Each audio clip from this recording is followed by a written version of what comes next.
everyone and welcome back to my channel. Excuse me like running around to get in the shot. Matt's in the shower and I can't bother to wait till he's out to get him to help me with this. I just wanted to apologise because there was meant to be a 5th Easter DIY going on today before Easter and I haven't got it finished in time. I'm going to explain why in just a second. But we're about to go out for a late lunch at my parents' house. I've had to pack a load of blankets because if you can't see already, it's a miserable day. It's really, really cold out. So we're going to freeze sitting around in the garden. Luckily, my dad's just bought a log burner, so hopefully that will keep us all warm. But yeah, so before we were going out, I was going to finish my DIY, get it edited, and then upload it while I'm at my parents' later.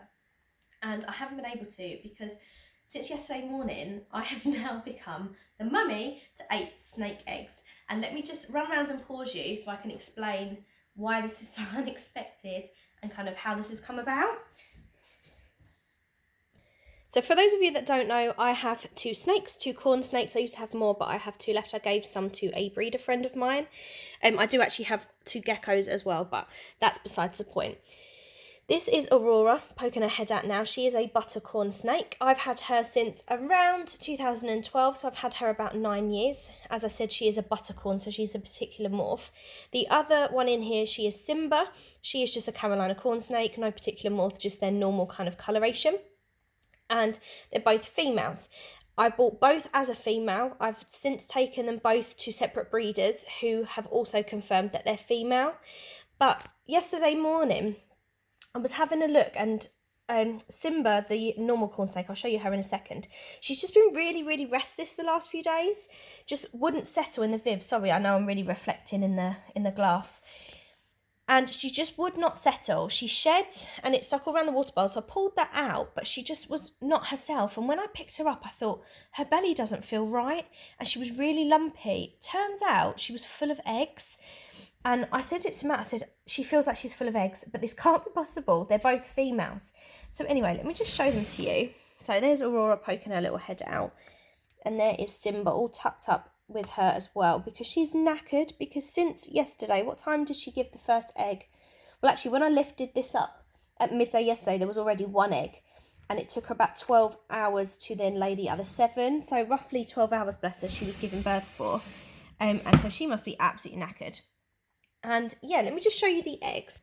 They are currently residing in this egg-o-bator, which I've actually had to ring my friend late last night and ask if I could borrow it. He was the only person I could remember that had one. He used to breed his leopard geckos, and luckily he's not breeding anything at the minute, so I've been able to borrow it. So I've put all the eggs in here. So they're just in little Tupperwares, and I've numbered them. So as I said, there's 8 eggs. I can just quickly show you one-handed these. Now, if you know anything about snake eggs, you will know that these currently look fertile. They are quite white, they're plump, they're a nice shape.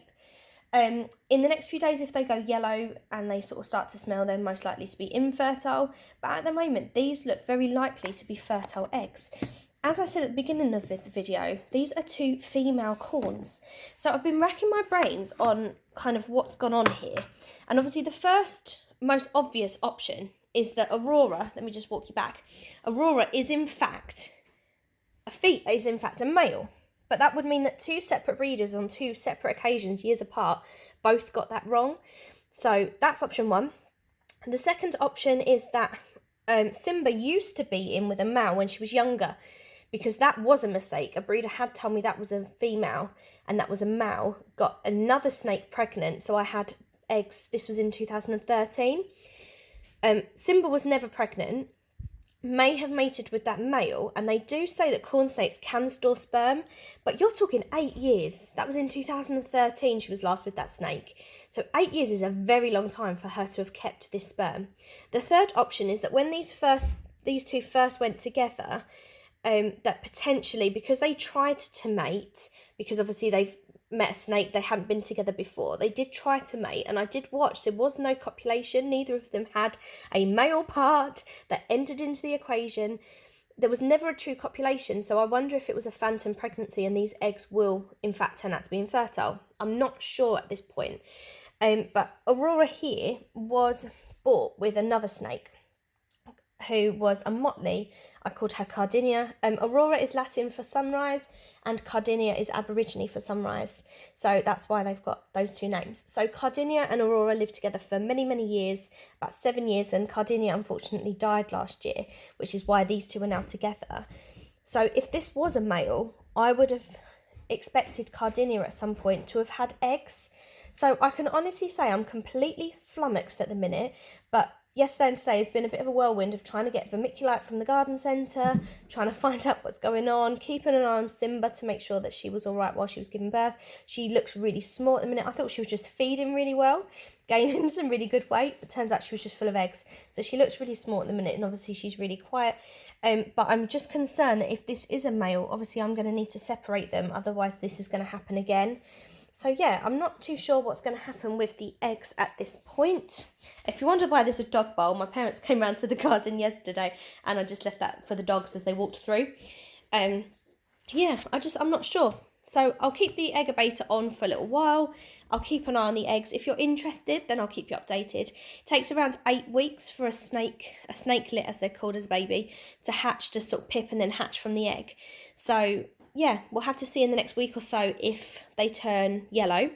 Then I'll know they're definitely infertile. After about 2 weeks, I can candle them, which means you hold a torch to one end and shine it through. And if you can see blood vessels, then it's most likely a fertile egg. So yeah, so that is why my Easter DIY is not finished. And that is why this Easter, I've got my own sort of new life going on. I've got some snakes. The one time that I did have snake eggs before, as I said before, when there was a snake that actually was supposed to be a female, was a male, we ended up with 6 eggs and 4 hatched. So there is a good chance that I might get a few snakes from these if they're fertile. But yeah, happy Easter, everybody. Tomorrow I'm going to do a little tour of our house, our little Easter decorations. Obviously, you've seen some of my DIYs, and there's also some Poundland bits up and down, up around, and I'll do the draw for my giveaway. If you haven't looked at that yet, go back to my last Poundland haul. There's just a small giveaway in there. And then on Monday, I'll upload the last Easter DIY. I know it's slightly after Easter, but could be used for spring, summer anyway, so, or in fact, any occasion.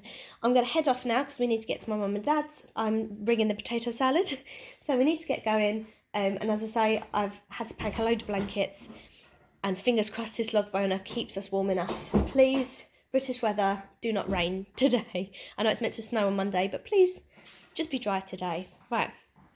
I'll speak to you again soon. Bye-bye.